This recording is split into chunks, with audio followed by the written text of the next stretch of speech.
Bienvenue sur Classique en lecture. Les confidences d'Arsène Lupin de Maurice Leblanc, lu par François. Les jeux du soleil. Lupin, racontez-moi donc quelque chose. Eh, que voulez-vous que je vous raconte? On connaît toute ma vie, me répondit Lupin qui somnolait sur le divan de mon cabinet de travail. Personne ne la connaît, m'écriai-je. On sait, par telle de vos lettres, publiées dans les journaux, que vous avez été mêlé à telle affaire, que vous avez donné le branle à telle autre. Mais votre rôle en tout cela, le fond même de l'histoire, le dénouement du drame, on l'ignore. Bah, un tas de potins qui n'ont aucun intérêt. Aucun intérêt, votre cadeau de 50 000 francs à la femme de Nicolas Dugrival. Aucun intérêt, la façon mystérieuse dont vous avez déchiffré l'énigme des 3 tableaux. Étrange énigme, en vérité, dit Lupin. Je vous propose un titre, Le signe de l'ombre. Et vos succès mondains, ajoutai-je, et le secret de vos bonnes actions, toutes ces histoires auxquelles vous avez souvent fait allusion devant moi et que vous appeliez l'anneau nuptial, la mort qui rôde, etc. Que de confidences en retard, mon pauvre Lupin. Allons, un peu de courage.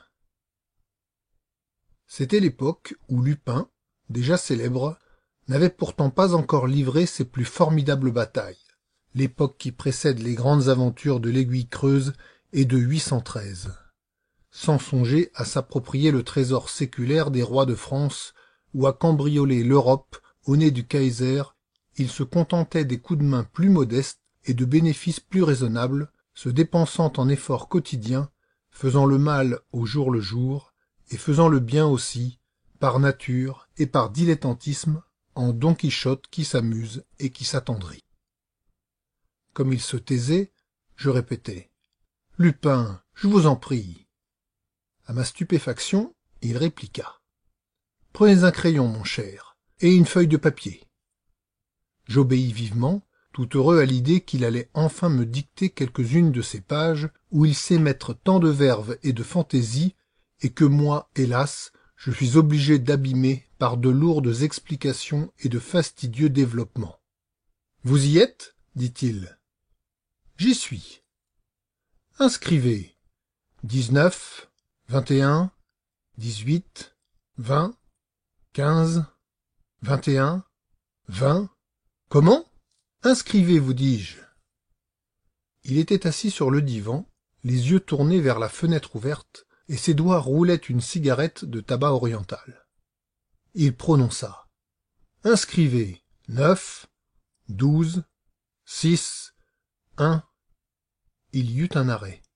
Puis il reprit « 21... » et, après un silence, « 20, 6... » Était-il fou ? Je le regardai, et peu à peu je m'aperçus qu'il n'avait plus les mêmes yeux indifférents qu'aux minutes précédentes, mais que ses yeux étaient attentifs, et qu'il semblait suivre quelque part, dans l'espace, un spectacle qui devait le captiver. Cependant, il dictait, avec des intervalles entre chacun des chiffres. 21, 9, 18, 5...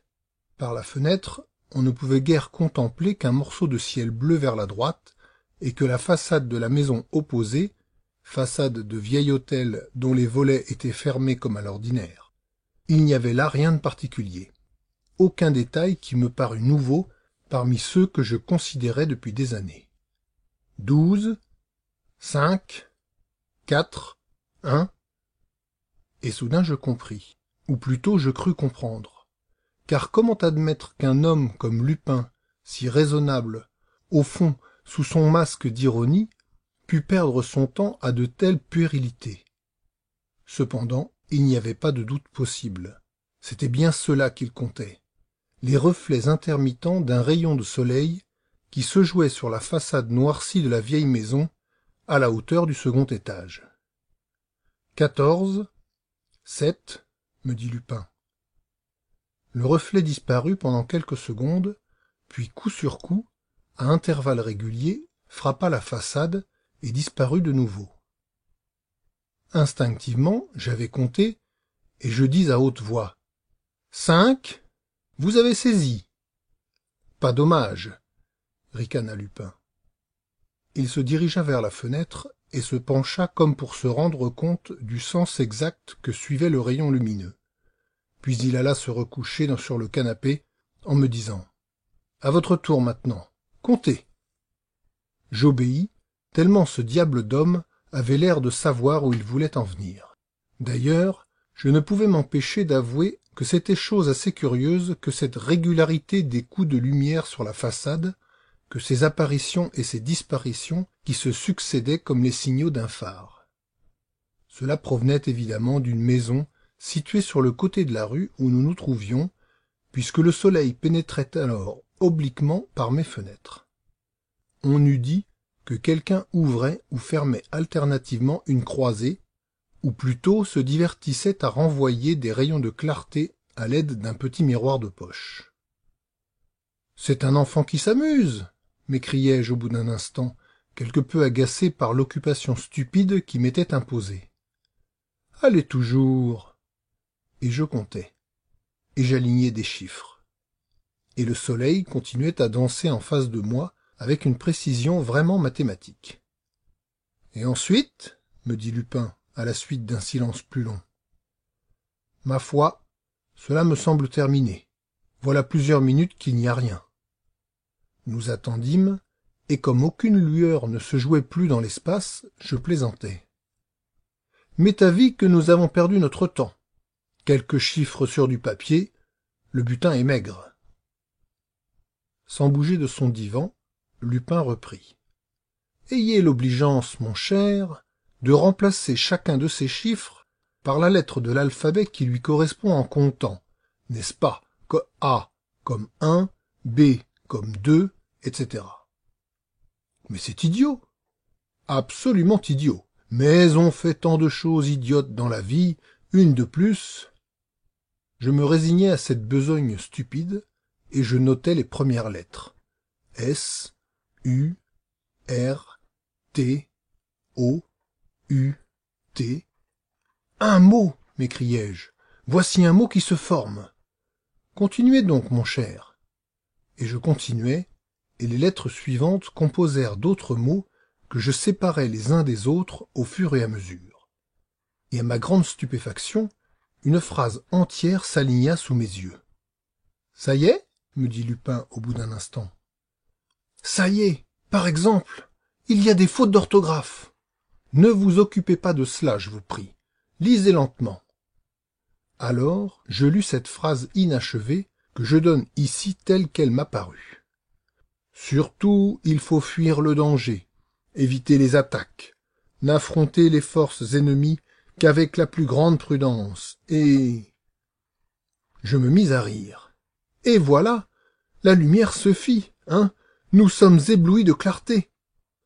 Mais vraiment, Lupin, confessez que ce chapelet de conseils, égrené par une cuisinière, ne vous avance pas beaucoup. Lupin se leva, sans se départir de son mutisme dédaigneux, et saisit la feuille de papier. Je me suis souvenu par la suite qu'un hasard, à ce moment, accrocha mes yeux à la pendule. Elle marquait 5h18. Lupin, cependant, restait debout, la feuille à la main, et je pouvais constater à mon aise sur son visage si jeune cette extraordinaire mobilité d'expression qui déroute les observateurs les plus habiles et qui est sa grande force, sa meilleure sauvegarde. À quel signe se rattacher pour identifier un visage qui se transforme à volonté, sans même les secours des phares, et dont chaque expression passagère semble être l'expression définitive? À quel signe? Il y en avait un que je connaissais, un signe immuable, 2 petites rides en croix qui creusaient son front quand il donnait un violent effort d'attention. Et je la vis en cet instant, nette et profonde, la menue croix révélatrice. Il reposa la feuille de papier et murmura. « Enfantin !» 5h30 sonnaient. « Comment ?» m'écriai-je. « Vous avez réussi ? En 12 minutes !» Il fit quelques pas de droite et de gauche dans la pièce, puis alluma une cigarette et me dit. ayez l'obligeance d'appeler au téléphone le baron Repstein et de le prévenir que je serai chez lui à 10 heures du soir. Le baron Repstein? Demandai-je. Le mari de la fameuse baronne? Oui. C'est sérieux? Très sérieux. Absolument confondu, incapable de lui résister, j'ouvris l'annuaire du téléphone et décrochai l'appareil. Mais à ce moment, Lupin m'arrêta d'un geste autoritaire et il prononça, les yeux toujours fixés sur la feuille qu'il avait reprise. « Non, taisez-vous. C'est inutile de le prévenir. Il y a quelque chose de plus urgent, quelque chose de bizarre et qui m'intrigue. Pourquoi diable cette phrase est-elle inachevée? Pourquoi cette phrase est-elle... » Rapidement, il empoigna sa canne et son chapeau. « Partons. Si je ne me trompe pas, c'est une affaire qui demande une solution immédiate, et je ne crois pas me tromper. Vous savez quelque chose? Jusqu'ici, rien du tout. » Dans l'escalier, il passa son bras sous le mien et me dit « Je sais ce que tout le monde sait. Le baron Repstein, financier et sportsman, dont le cheval Etna a gagné cette année le derby d'Epsom et le Grand Prix de Longchamp, le baron Repstein a été la victime de sa femme, laquelle femme, très connue pour ses cheveux blonds, ses toilettes et son luxe, s'est enfuie voilà 15 jours, emportant avec elle une somme de 3 millions volée à son mari et toute une collection de diamants, de perles et de bijoux que la princesse de Berny lui avait confiés et qu'elle devait acheter. Depuis 2 semaines, on poursuit la baronne à travers la France et l'Europe, ce qui est facile, la baronne semant l'or et les bijoux sur son chemin. À chaque instant, on croit l'arrêter. Avant-hier même, en Belgique, notre policier national, l'ineffable Ganimard, cueillait dans un grand hôtel une voyageuse contre qui les preuves les plus irréfutables s'accumulaient. Renseignement pris, c'était une théâtreuse notoire, Nelly Darbel. Quant à la baronne, introuvable. De son côté, le baron Repstein offre une prise de 100 000 francs à qui fera retrouver sa femme. L'argent est entre les mains d'un notaire. En outre, pour désintéresser la princesse de Berny, il vient de vendre en bloc son écurie de course, son hôtel du boulevard Haussmann et son château de Rocancourt. Et le prix de la vente, ajoutai-je, doit être touché tantôt. Demain, disent les journaux. La princesse de Berny aura l'argent. Seulement, je ne vois pas, en vérité, le rapport qui existe entre cette histoire, que vous avez résumée à merveille, et la phrase énigmatique. Lupin ne daigna pas me répondre. Nous avions suivi la rue que j'habitais, et nous avions marché pendant 150 ou 200 mètres, lorsqu'il descendit du trottoir et se mit à examiner un immeuble, de construction déjà ancienne, où devaient loger de nombreux locataires. « D'après mes calculs, me dit-il, c'est d'ici que partaient les signaux, sans doute de cette fenêtre encore ouverte. Au 3e étage? Oui. Il se dirigea vers la concierge et lui demanda. Est-ce qu'un de vos locataires ne serait pas en relation avec le baron Repstein? Comment donc? Mais oui, s'écria la bonne femme. Nous avons ce brave monsieur Lavernoux, qui est le secrétaire, l'intendant du baron. C'est moi qui fais son petit ménage. Et on peut le voir? Le voir? Il est bien malade, ce pauvre monsieur. Malade? Depuis 15 jours, depuis l'aventure de la baronne.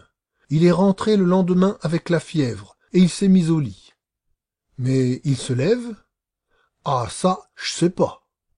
Comment, vous ne savez pas? Non, son docteur défend qu'on entre dans sa chambre. Il m'a repris la clé. Qui? Le docteur.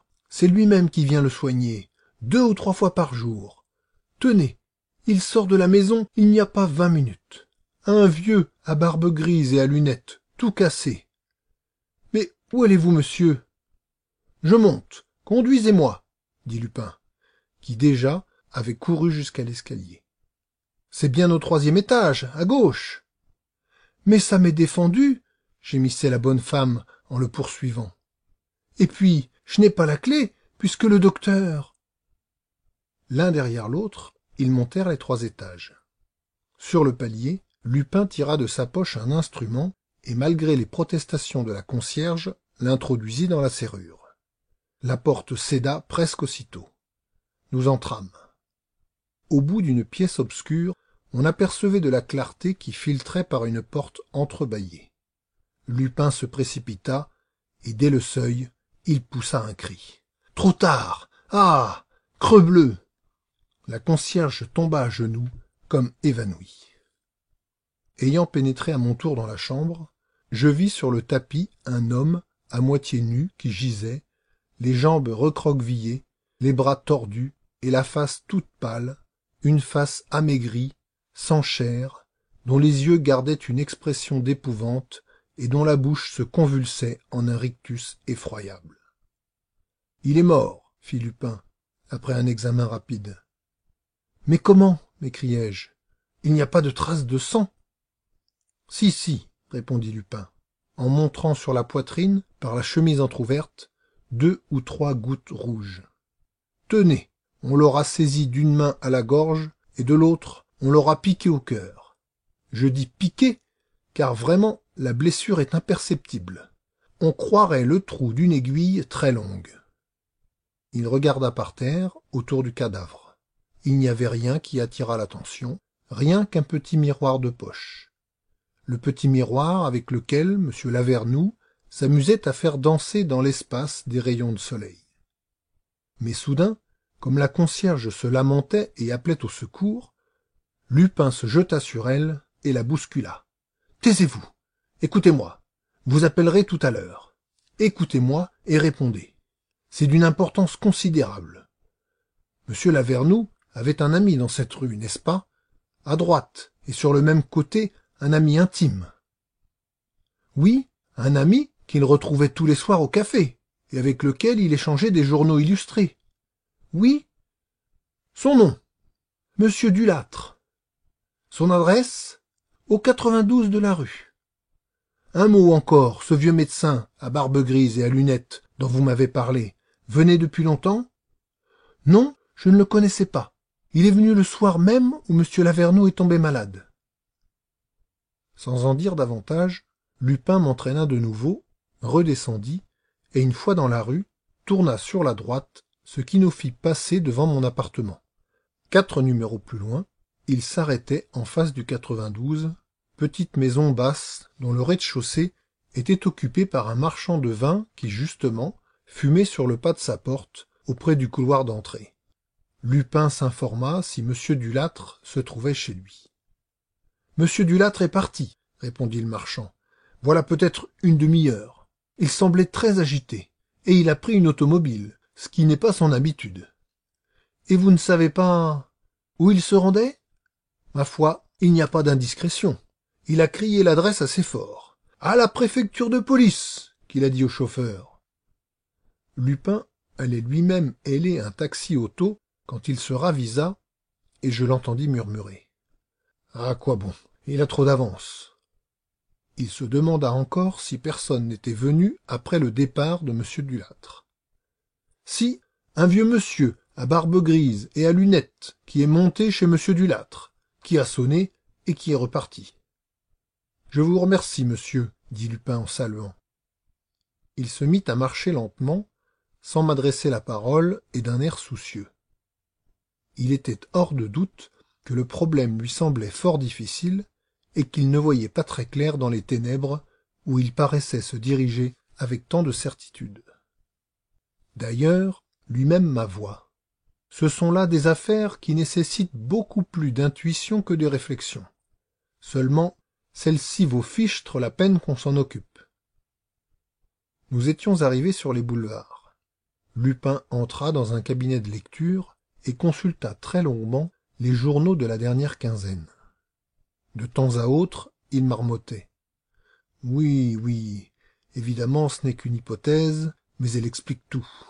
Or, une hypothèse qui répond à toutes les questions n'est pas loin d'être une vérité. » La nuit était venue, nous dînâmes dans un petit restaurant, et je remarquai que le visage de Lupin s'animait peu à peu. Ses gestes avaient plus de décision. Il retrouvait de la gaieté, de la vie. Quand nous partîmes, et durant le trajet qu'il me fit faire sur le boulevard Haussmann, vers le domicile du baron Repstein, c'était vraiment le Lupin des grandes occasions, le Lupin qui a résolu d'agir et de gagner la bataille. Un peu avant la rue de Courcelles, notre allure se ralentit. Le baron Repstein habitait à gauche, entre cette rue et le faubourg Saint-Honoré, un hôtel à 3 étages dont nous pouvions apercevoir la façade enjolivée de colonnes et de cariatides. « Halte !» dit Lupin tout à coup. « Qu'y a-t-il » ? « Encore une preuve qui confirme mon hypothèse. »« Quelle preuve ? Je ne vois rien. »« Je vois, cela suffit. » Il releva le col de son vêtement, rabattit les bords de son chapeau mou et prononça. « Crebleu, le combat sera rude. Allez vous coucher, mon bon ami. Demain, je vous raconterai mon expédition, si toutefois elle ne me coûte pas la vie. »« Hein ? Hé, je risque gros. D'abord, mon arrestation, ce qui est peu. Ensuite, la mort, ce qui est pis. Seulement... Il me prit violemment par l'épaule. Il y a une troisième chose que je risque, c'est d'empocher 2 millions. Et quand j'aurai une première mise de 2 millions, on verra de quoi je suis capable. Bonne nuit, mon cher. Et si vous ne me revoyez pas... Il déclama. Plantez un saule au cimetière, j'aime son feuillage éploré. Je m'éloignai aussitôt. 3 minutes plus tard, et je continue le récit d'après celui qu'il voulut bien me faire le lendemain, 3 minutes plus tard, Lupin sonnait à la porte de l'hôtel Repstein. « Monsieur le baron est-il chez lui ?»« Oui, » répondit le domestique, en examinant cet intrus d'un air étonné. « Mais monsieur le baron ne reçoit pas à cette heure-ci. »« Monsieur le baron connaît l'assassinat de son intendant Lavernoux ?»« Certes. »« Eh bien, veuillez lui dire que je viens à propos de cet assassinat, et qu'il n'y a pas un instant à perdre. » Une voix cria d'en haut. « Faites monter, Antoine !» Sur cet ordre, émis de façon péremptoire, le domestique conduisit Lupin au premier étage. Une porte était ouverte, au seuil de laquelle attendait un monsieur que Lupin reconnut, pour avoir vu sa photographie dans les journaux, le baron Repstein, le mari de la fameuse baronne et le propriétaire d'Etna, le cheval le plus célèbre de l'année. C'était un homme très grand, carré d'épaules, dont la figure, toute rasée, avait une expression aimable, presque souriante, que n'atténuait pas la tristesse de ses yeux. Il portait des vêtements de coupe élégante, un gilet de velours marron, et à sa cravate, une perle que Lupin estima d'une valeur considérable. Il introduisit Lupin dans son cabinet de travail, vaste pièce à 3 fenêtres, meublée de bibliothèque, de casiers verts, d'un bureau américain et d'un coffre-fort. Et tout de suite, avec un empressement visible, il demanda. « Vous savez quelque chose ?»« Oui, monsieur le baron. »« Relativement à l'assassinat de ce pauvre Lavernoux ?»« Oui, monsieur le baron, et relativement aussi à madame la baronne. »« Serait-ce possible ? Vite, je vous en supplie. » Il avança une chaise, Lupin s'assit et commença. « Monsieur le baron, les circonstances sont graves, je serai rapide. »« Au fait, au fait !»« Eh bien, monsieur le baron, voici en quelques mots et sans préambule. Tantôt de sa chambre, Lavernoux, qui depuis 15 jours était tenu par son docteur en une sorte de réclusion. Lavernoux a, comment dirais-je, a télégraphié certaines révélations à l'aide de signaux que j'ai notés en partie et qui m'ont mis sur la trace de cette affaire. Lui-même a été surpris au milieu de cette communication et assassiné. Mais par qui? Par qui? Par son docteur. Le nom de ce docteur? Je l'ignore, mais un des amis de M. Lavernoux, M. Dulâtre, celui-là précisément avec lequel il communiquait, doit le savoir. Et il doit savoir également le sens exact et complet de la communication, car, sans en attendre la fin, il a sauté dans une automobile et s'est fait conduire à la préfecture de police. Pourquoi? Pourquoi? Et quel est le résultat de cette démarche? Le résultat, monsieur le baron, c'est que votre hôtel est cerné. 12 agents se promènent sous vos fenêtres. Dès que le soleil sera levé, ils entreront au nom de la loi et ils arrêteront le coupable. L'assassin de Lavernoux se cache donc dans cet hôtel? Un de mes domestiques? Mais non, puisque vous parlez d'un docteur. Je vous ferai remarquer, monsieur le baron, que, en allant transmettre à la préfecture de police les révélations de son ami Lavernoux, le sieur du Lattre ignorait que son ami Lavernoux allait être assassiné. La démarche du sieur du Lattre visait autre chose. Quelle chose? La disparition de madame la baronne, dont il connaissait le secret par la communication de Lavernoux. Quoi? On sait enfin? On a retrouvé la baronne. Où est-elle? Et l'argent qu'elle m'a extorqué? Le baron Repstein parlait avec une surexcitation extraordinaire. Il se leva et, apostrophant Lupin, « Allez jusqu'au bout, monsieur. Il m'est impossible d'attendre davantage. » Lupin reprit d'une voix lente et qui hésitait.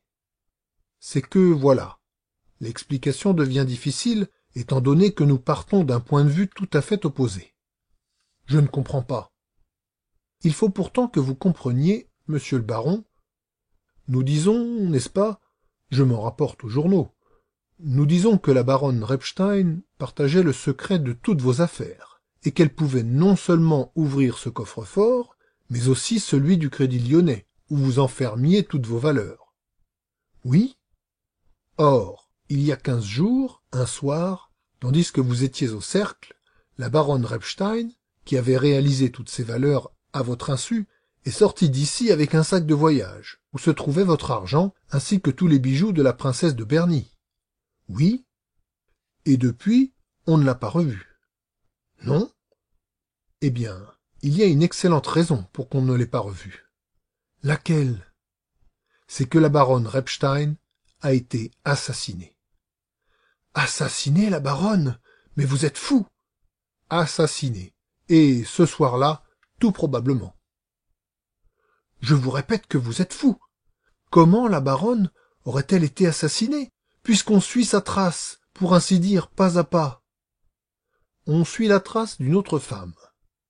Quelle femme? La complice de l'assassin. Et cet assassin?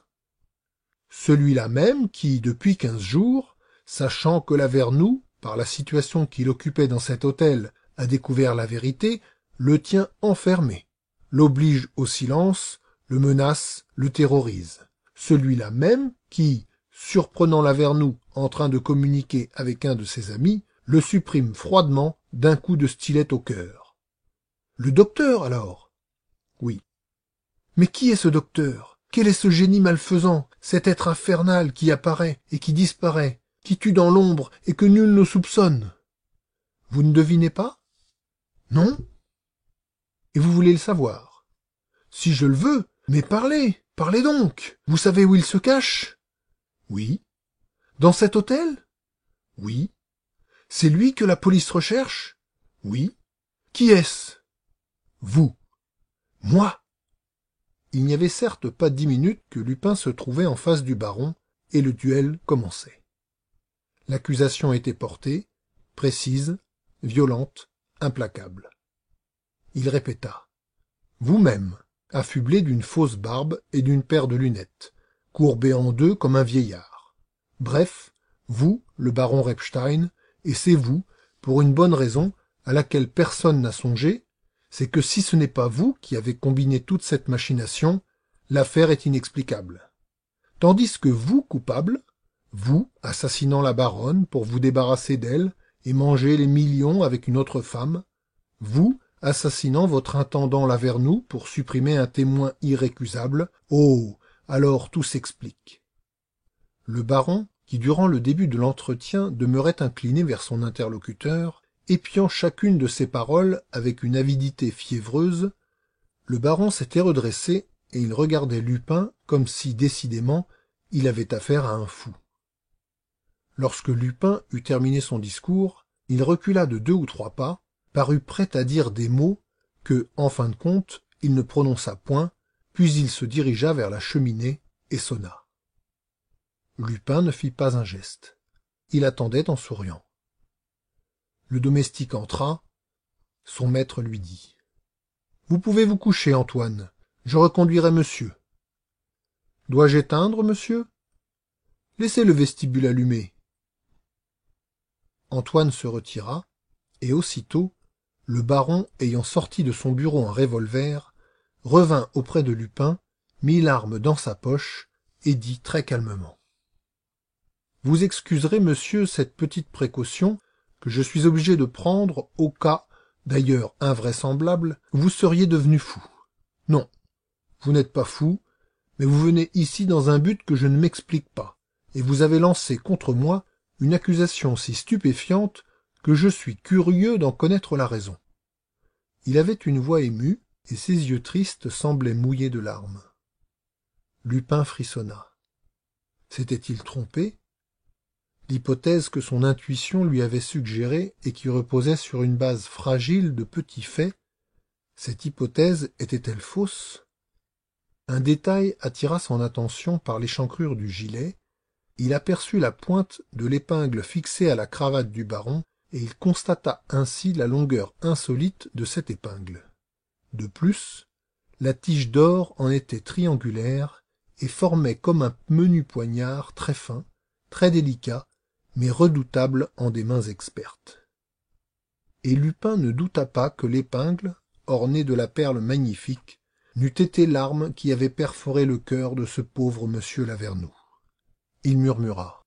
« Vous êtes rudement fort, monsieur le baron. » L'autre, toujours grave, garda le silence comme s'il ne comprenait pas et comme s'il attendait les explications auxquelles il avait droit. Et malgré tout, cette attitude impassible troublait Arsène Lupin. Oui, rudement fort, car il est évident que la baronne n'a fait qu'obéir à vos ordres, en réalisant vos valeurs, de même qu'en empruntant, pour les acheter, les bijoux de la princesse. Et il est évident que la personne qui est sortie de votre hôtel avec un sac de voyage n'était pas votre femme, mais une complice, votre amie probablement, et que c'est votre amie qui se fait pourchasser volontairement à travers l'Europe par notre bon Ganimard. Et je trouve la combinaison merveilleuse. Que risque cette femme, puisque c'est la baronne que l'on cherche? Et comment chercherait-on une autre femme que la baronne, puisque vous avez promis une prime de 100 000 francs à qui retrouverait la baronne? Oh, les 100 000 francs déposés chez un notaire, quel coup de génie! Ils ont ébloui la police. Ils ont bouché les yeux des plus perspicaces. Un monsieur qui dépose 100 000 francs chez un notaire dit la vérité. Et l'on poursuit la baronne. Et on vous laisse mijoter tranquillement vos petites affaires, vendre au mieux votre écurie de course et vos meubles, et préparer votre fuite. Dieu que c'est drôle. Le baron ne bronchait pas. Il s'avança vers Lupin et lui dit, toujours avec le même flegme, « Qui êtes-vous » Lupin éclata de rire. « Quel intérêt cela peut-il avoir en l'occurrence? Mettons que je sois l'envoyé du destin, et que je surgisse de l'ombre pour vous perdre. » Il se leva précipitamment, saisit le baron à l'épaule, et lui jeta en mots saccadés. « Ou pour te sauver, baron. Écoute-moi. Les 3 millions de la baronne, presque tous les bijoux de la princesse, l'argent que tu as touché aujourd'hui pour la vente de ton écurie et de tes immeubles, tout est là, dans ta poche ou dans ce coffre-fort. Ta fuite est prête. Tiens, derrière cette tenture, on aperçoit le cuir de ta valise. Les papiers de ton bureau sont en ordre. Cette nuit, bien déguisé, méconnaissable, toutes tes précautions prises, tu rejoignais ta maîtresse, celle pour qui tu as tué. Nelly Darbel, sans doute, que Ganimard arrêtait en Belgique. Un seul obstacle soudain, imprévu, la police, les 12 agents que les révélations de Lavernoux ont postés sous tes fenêtres. Tu es fichu. Eh bien, je te sauve.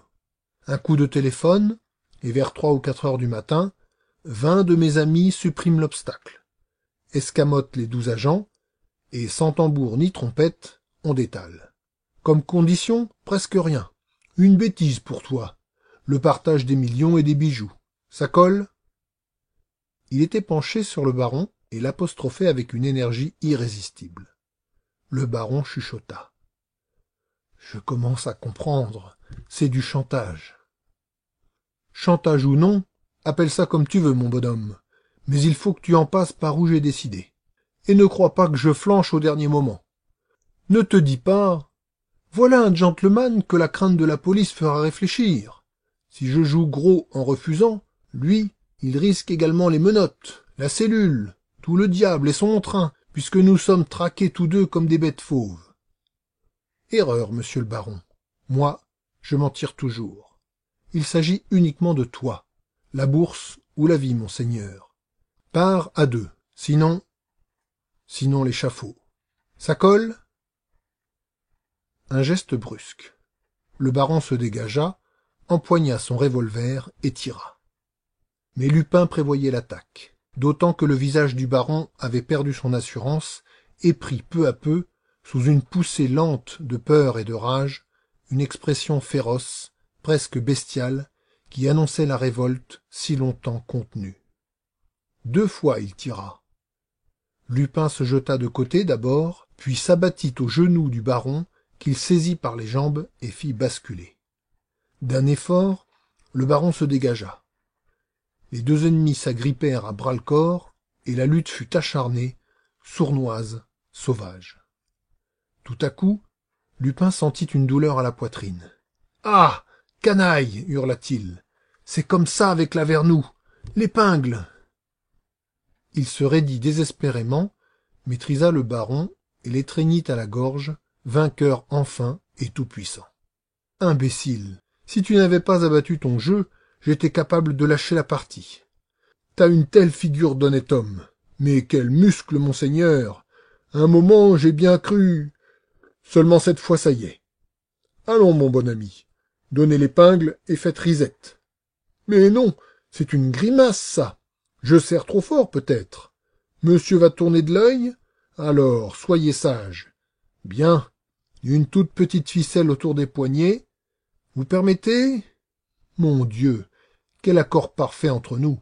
C'est touchant. Au fond, tu sais, j'ai de la sympathie pour toi. Et maintenant, petit frère, attention. Et 1000 excuses.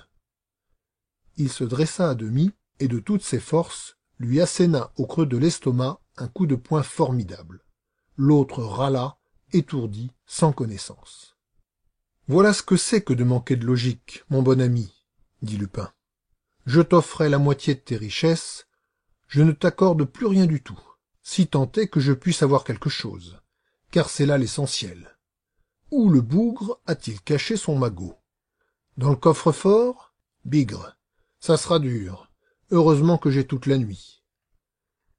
Il se mit à fouiller les poches du baron, prit un trousseau de clés, s'assura d'abord que la valise dissimulée derrière la tenture ne contenait pas les papiers et les bijoux, et se dirigea vers le coffre-fort. Mais à ce moment, il s'arrêta court, il entendait du bruit quelque part. Les domestiques? Impossible. Leur mansarde se trouvait au 3e étage. Il écouta. Le bruit provenait d'en bas, et subitement il comprit. Les agents, ayant perçu les 2 détonations, frappaient à la grande porte sans attendre le lever du jour.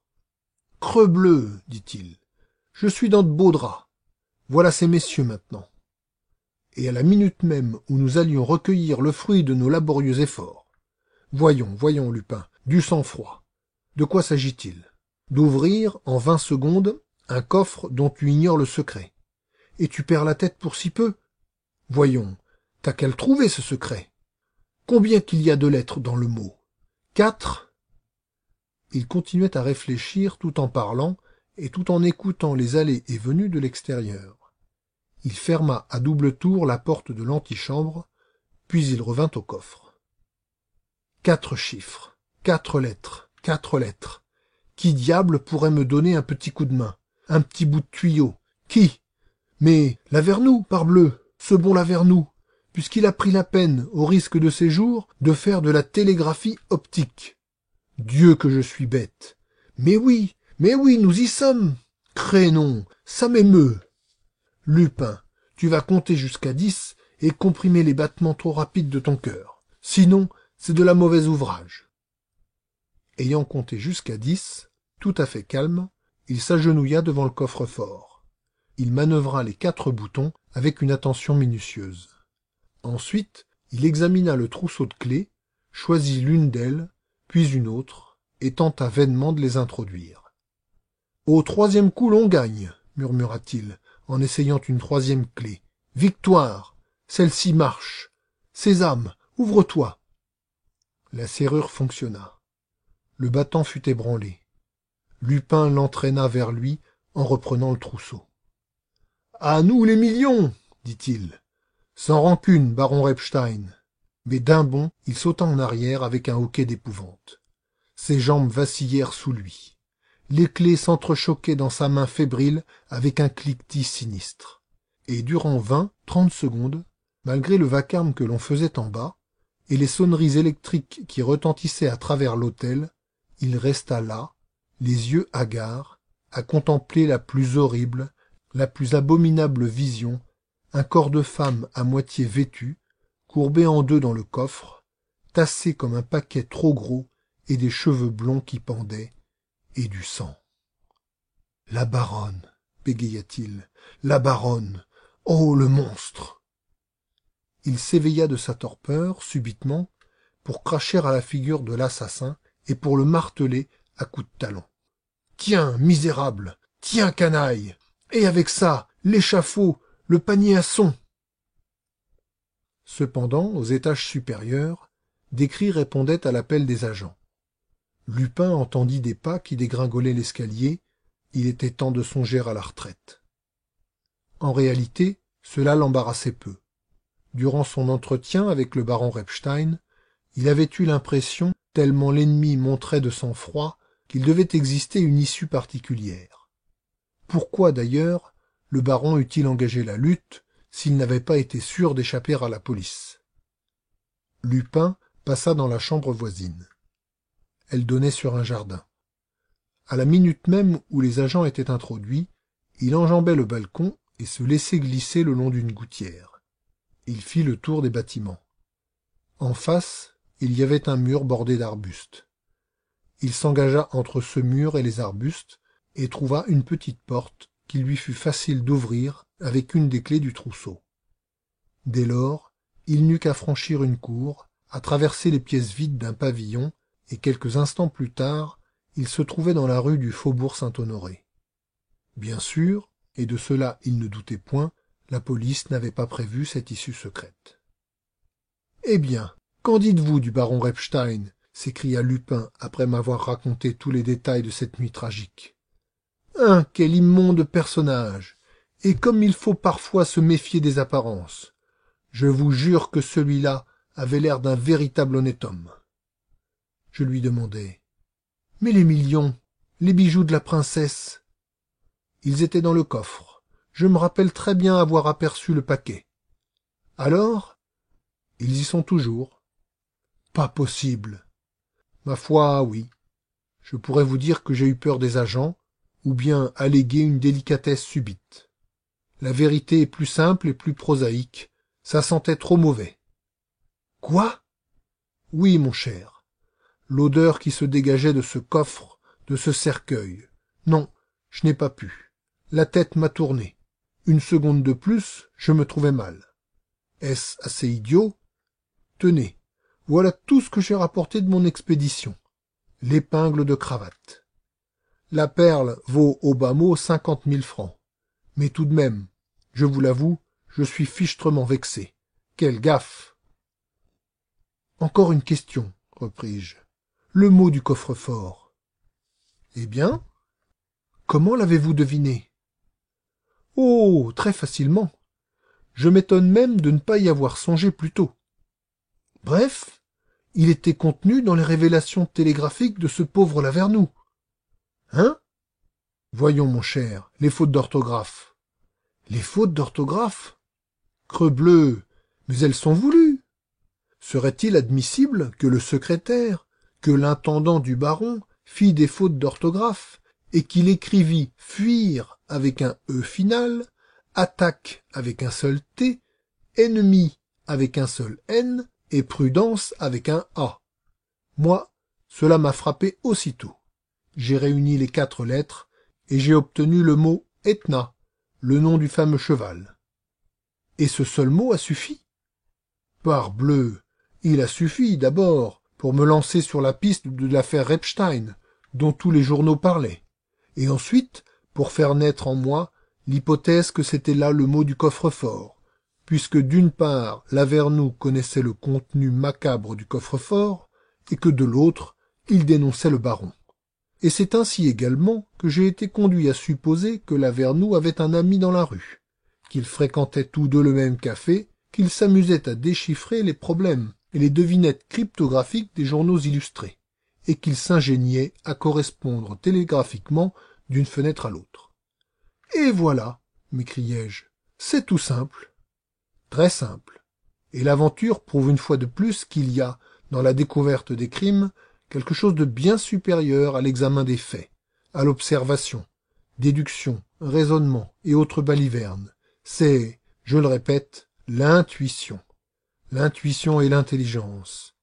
Et Arsène Lupin, sans se vanter, ne manque ni de l'une ni de l'autre.